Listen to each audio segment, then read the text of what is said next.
I spent my savings on her rehab. The day she got clean, she dumped me for her sober coach, saying we had nothing in common anymore. I sent her an invoice for medical support on her way out. She laughed until her credit score tanked and her new guy left her.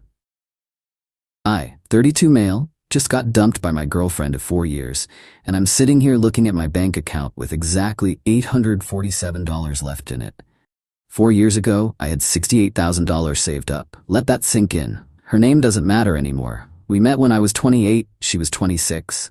Normal relationship stuff at first. Dinners, movies, weekend trips. She had this energy that just pulled everyone in. 6 months in, I noticed she was drinking more than usual. A year in, it was pills.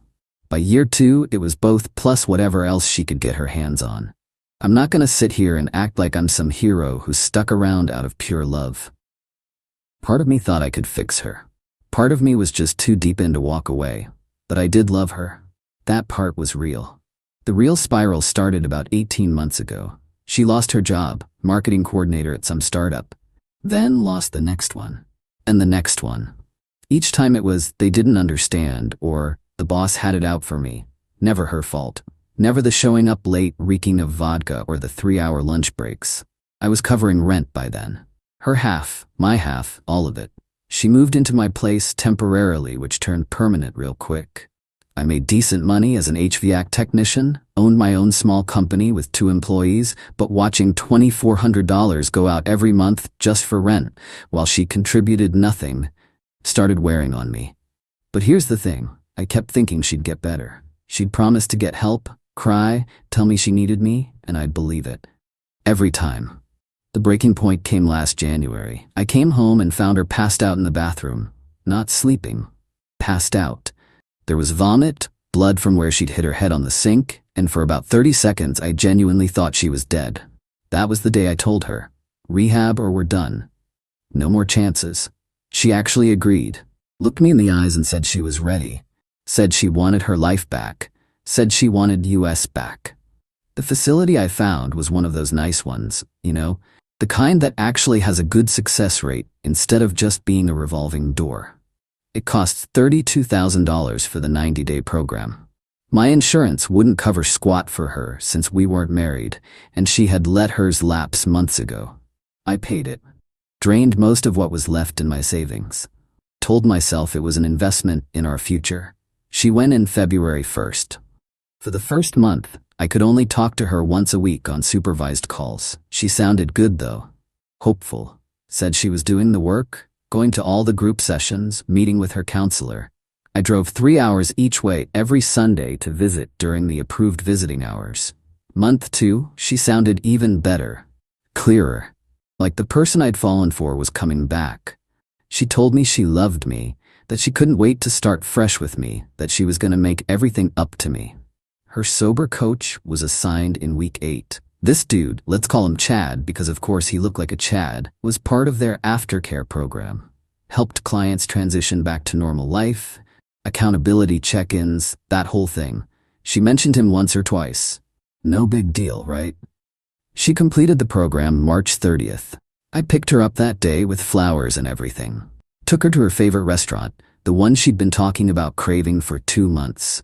She seemed off.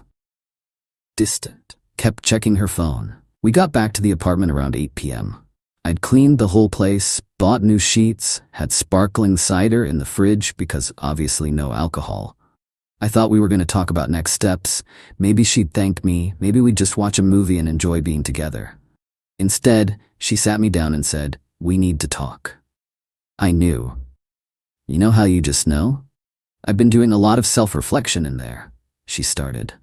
And I've realized that we're just in different places now. I'm sober, I'm growing, I'm becoming who I'm meant to be. And you're still the same person you were. I just stared at her. I need to surround myself with people who understand my journey, people who are on the same wavelength. You've never struggled with addiction, so you can't really get it. I paid $32,000 for you to get clean, I said. My voice sounded far away. She actually had the nerve to look annoyed. And I appreciate that, but this is about my growth.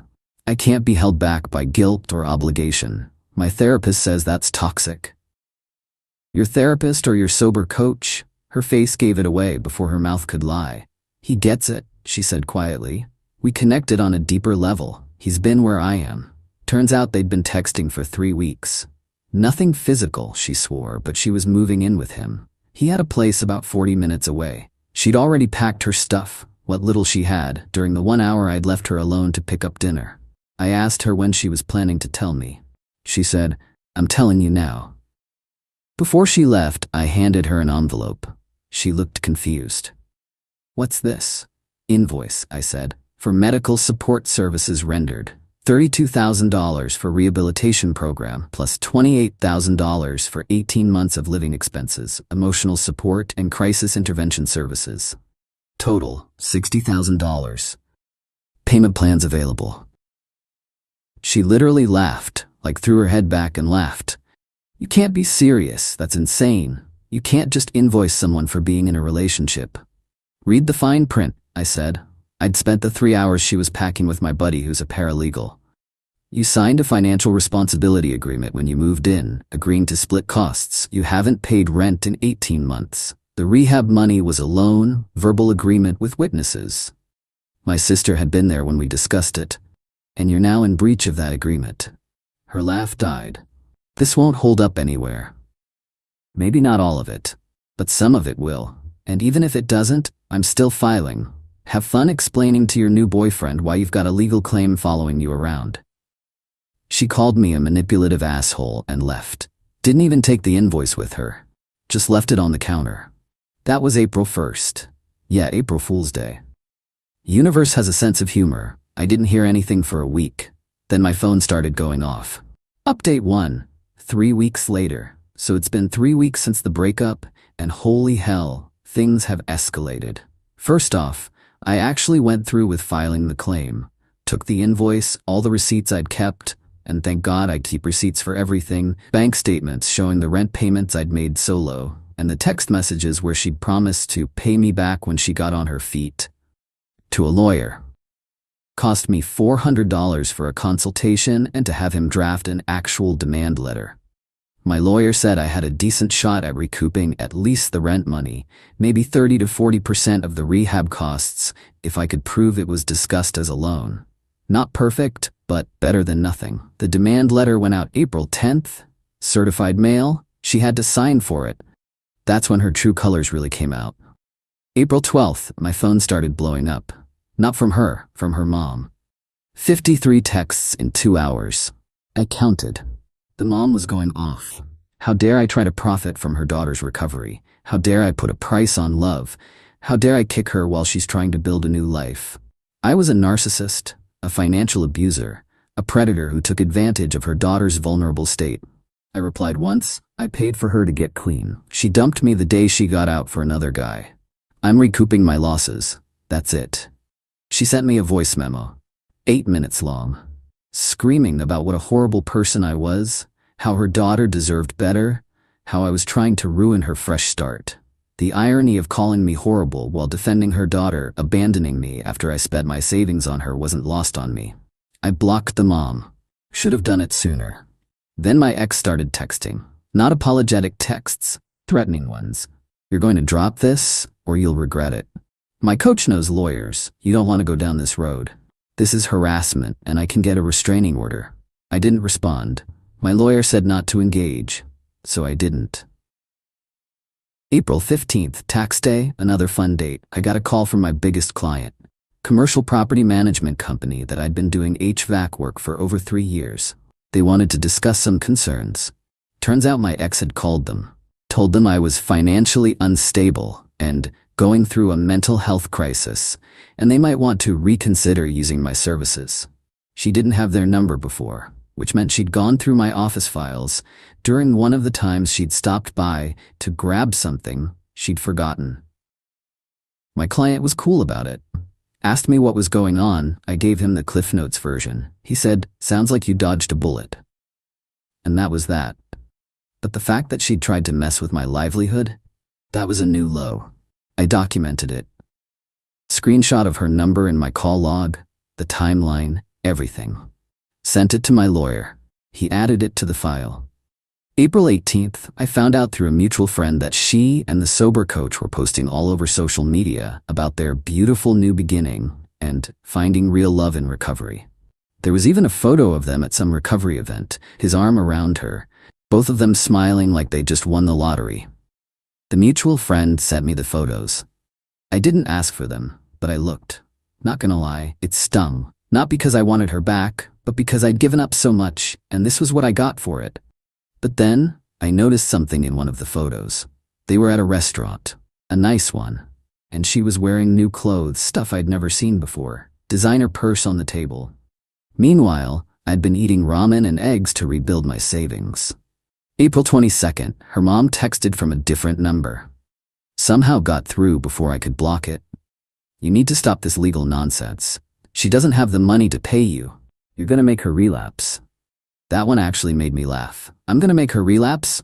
By asking for my money back after she ditched me? I blocked that number too. April 25th, the real fun started. I got a notice that my ex was disputing the loan claim. She'd hired a lawyer, wonder where she got the money for that, and was arguing that the rehab payment was a gift given freely within the context of a romantic relationship and that she had no legal obligation to repay it. My lawyer wasn't surprised, said it was expected. We had our response ready. But here's where it gets interesting. My paralegal buddy did some digging, totally legal public record stuff, and found out that the sober coach, he'd been fired from 2 previous facilities for boundary violations with clients. Nothing criminal charged, but enough of a pattern that he couldn't work at legit places anymore. He was running his own private coaching practice now. No certifications, no licenses, just a website and a convincing story. I didn't do anything with that info yet, but I kept it in my back pocket. May 1st, exactly 1 month after she left, I got served with papers. She was filing a restraining order against me for financial harassment and stalking. Her evidence? The demand letter and the lawsuit. That was it. No actual stalking, no contact outside of legal channels, nothing. Just me trying to get my money back through proper legal means. My lawyer said it was an intimidation tactic and would get thrown out. He was right. Hearing was May 8th. Judge took one look at the facts and dismissed it. Told her that legal proceedings don't constitute harassment.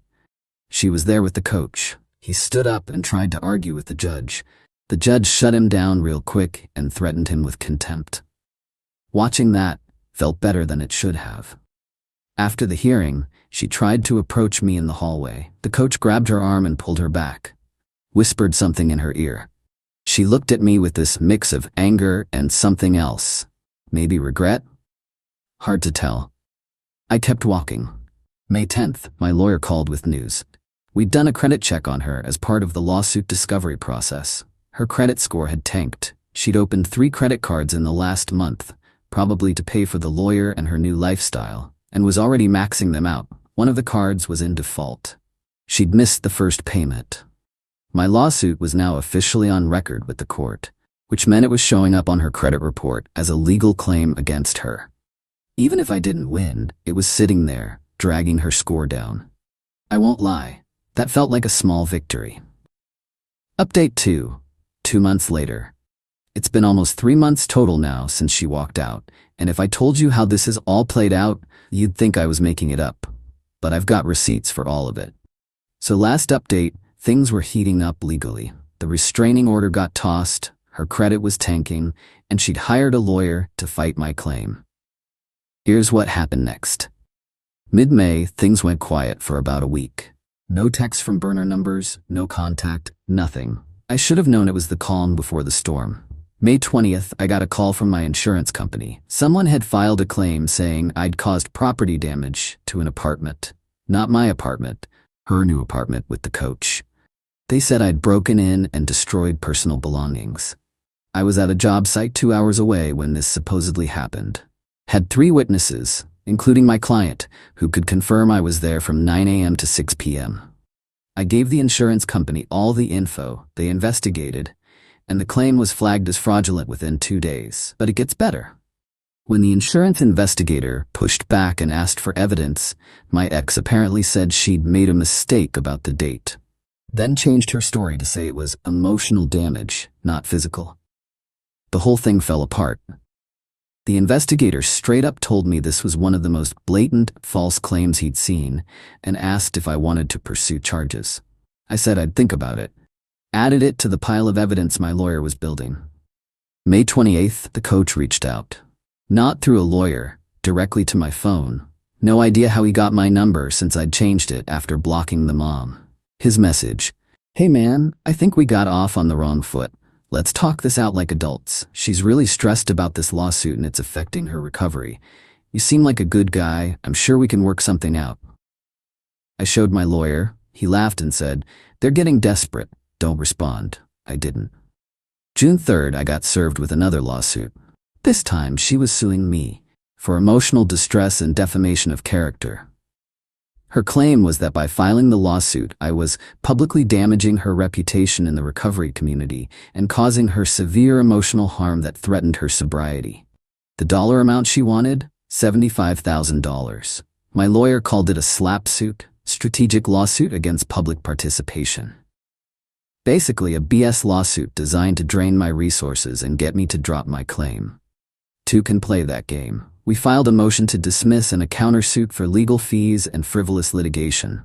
My lawyer was pissed on my behalf, which, honestly, felt good. It's nice when someone else is angry for you. While all this legal stuff was brewing, I heard through the mutual friend grapevine that things weren't going great in Paradise. The coach's private practice? Turns out he was running it out of his apartment and had maybe 4 clients total. Not exactly a thriving business. My ex had apparently thought he was more successful than he was. She'd been job hunting but couldn't land anything. Between her spotty work history and the lawsuit showing up on background checks, she was getting rejected left and right. The few interviews she did get, she'd mention wrongful legal action being taken against her, and that ended the conversation real quick. June 15th, her credit card started getting declined. The mutual friend saw it happen at a coffee shop. She tried to pay, card declined, tried another one, also declined. She'd hit her limits and couldn't make the minimum payments. Her credit score was now in the low 500s. My lawsuit, the defaulted cards, the fraudulent insurance claim, all of it was stacking up on her credit report like a house of cards built out of terrible decisions. June 20th, I got a call from my lawyer with interesting news. Remember how I mentioned the coach got fired from 2 facilities? Turns out there was a third incident we didn't know about. A former client of his had filed a complaint with the state licensing board for addiction counselors. He'd never actually been licensed. He'd been working under someone else's supervision and got fired before he could get his own credentials. Everything he was doing now, the coaching, the counseling, all of it, was technically illegal. My lawyer asked if I wanted him to forward this info to the state board. I said absolutely. One anonymous tip later, the coach was under investigation. June 25th, the coach called me again. This time, he wasn't friendly. "You need to back off, man. This is getting out of hand. She's not doing well and you're making it worse." "She dumped me the day she got out of rehab that I paid for," I said. "I'm just trying to get my money back." "You're being vindictive. This isn't about the money. You're trying to punish her." "If I wanted to punish her, I'd do a lot more than file a civil suit. I want my $60,000 back. That's it." "She doesn't have it." "Then she shouldn't have accepted it in the first place." He hung up on me. July 1st, her SLAP suit got dismissed. The judge said her claims were baseless and awarded me $8,500 in legal fees. She had 30 days to pay. Spoiler, she didn't pay. July 8th, things started falling apart on their end. The mutual friend told me the coach and my ex were fighting constantly. Money was tight, she wasn't working, he wasn't making much, and now they had legal fees piling up, plus the $8,500 judgment against her. The state board investigation was moving forward. He'd been ordered to cease all coaching activities until the investigation concluded, so his income dropped to basically zero. July 12th, I got a text from a number I didn't recognize. "Please drop the lawsuit. I'm sorry. I'll pay you back, but I need time. Please." It was her. New number. I forwarded it to my lawyer. He replied to her with a formal settlement offer. $50,000 paid over 5 years, starting with $5,000 within 30 days, or we proceed to trial and I pursue the full amount plus legal fees. She asked for a week to think about it.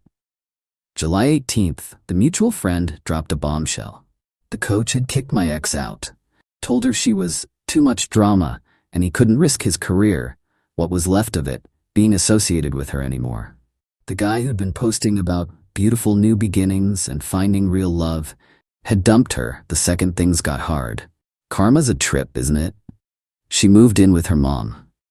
The same mom who'd sent me 8-minute screaming voice memos about what a terrible person I was. July 20th, she accepted the settlement offer. Her lawyer sent over the agreement. $50,000 over 5 years, 6% interest, monthly payments of $900. If she missed 2 consecutive payments, the full amount became due immediately. I signed it. So did she. Final update. 4 months later. It's been about 4 months since the settlement was signed, and I figured I'd give you all a final update since so many people have been messaging me asking what happened. The first payment was due August 18th. It was late. Came through August 23rd with no explanation. I documented it, but let it slide since the agreement said 2 consecutive missed payments would trigger the full balance. September's payment was on time. October's was 3 days late. November's was on time again. She's been keeping up with it barely. My lawyer set it up so the payments go into a separate account automatically, so I don't have to think about it unless she misses one. As for me, I'm doing okay. Not great, not terrible, just okay. My savings are slowly rebuilding. I picked up 2 new commercial contracts in August and business has been steady. I'm not where I was before all this, but I'm not in the hole anymore either. Currently sitting at about $9,000 saved up. It's something. I haven't dated anyone. Not because I'm still hung up on her, I'm not, but because the whole thing left me kind of numb to the idea of relationships. My sister keeps trying to set me up with people, and I keep making excuses. Maybe eventually. I heard through the mutual friend that my ex is working at a call center now. Not glamorous, but it's income. The mom apparently kicked her out in September after they had a huge blowout about the settlement payments, so she's renting a room in someone's house now. The sober coach? Last I heard, the state board revoked his ability to practice. He moved to another state. No idea if he's still trying to run his coaching business somewhere else, or if he finally gave up. I saw my ex once in October. Total accident. We were at the same grocery store. She was in the cereal aisle, I was grabbing milk. We made eye contact. She looked away first. I kept walking. Didn't say anything, neither did she. Part of me wanted to feel something, anger, satisfaction, something, but I just felt tired. Tired of the whole situation. Tired of being reminded of it. The hardest part hasn't been the money or the betrayal or even the legal stuff. It's been the realization that I spent 4 years of my life on someone who was never going to appreciate it. That I drained my savings trying to save someone who didn't want to be saved, at least not by me. My therapist, I started seeing one in June, says I need to stop thinking of it as wasted time and start thinking of it as a learning experience. I'm trying. Some days are easier than others. Do I regret filing the lawsuit? No. I needed to do something. I couldn't just let her walk away with my money and my dignity. Even if I never see most of that $50,000, at least I didn't roll over. Do I think she learned anything from this? Honestly? Probably not. People like her don't connect their actions to consequences. Everything that happened to her, the credit damage, the coach leaving, losing jobs, she probably blames all of that on me. I'm the villain in her story. I've made peace with that. Someone asked me in the messages if I still love her. That's a complicated question. I loved who I thought she was. I loved the person she could have been, but the person she actually is. No, I don't love that person. I don't even think I like that person. I'm not going to sit here and pretend I came out of this victorious. I didn't. I lost money, time, and a chunk of my ability to trust people. She's making payments, yeah. But even if she pays every cent over the next 5 years, I'm still out the interest I could have earned on that money, plus the lawyer fees, plus the emotional toll. But I'm not destroyed either. I'm still here, still running my business, still paying my bills, still waking up every day and getting through it. My sister told me last week that she's proud of me for standing up for myself. That hit different. Nobody had said that to me through this whole thing. Everyone was either telling me to let it go or calling me vindictive. Hearing someone say they were proud of me for not being a doormat, I needed that. I don't know what the moral of this story is. Don't date addicts. Don't drain your savings for someone else. Don't expect gratitude from people who can't even be grateful to themselves. All of the above. What I do know is this: I'm done being the person who sets himself on fire to keep someone else warm. That version of me is gone. And honestly, good riddance. If my ex reads this somehow, which I doubt because she'd have to care enough to look, I hope she's actually sober. I hope she's actually doing the work. Not for me, but because addiction is hell and nobody deserves that. But I also hope she thinks about what she did every time she makes that $900 payment. I hope she remembers that actions have consequences. And I hope the next person she meets is smart enough to set better boundaries than I did. As for me, I'm gonna keep rebuilding, keep working, keep going to therapy, keep putting one foot in front of the other. Some days that feels like enough, some days it doesn't, but it's what I've got and I'm working with it. That's the update. That's where I'm at. Not a fairy tale ending, not a revenge fantasy, just reality. And honestly, after everything, reality is enough.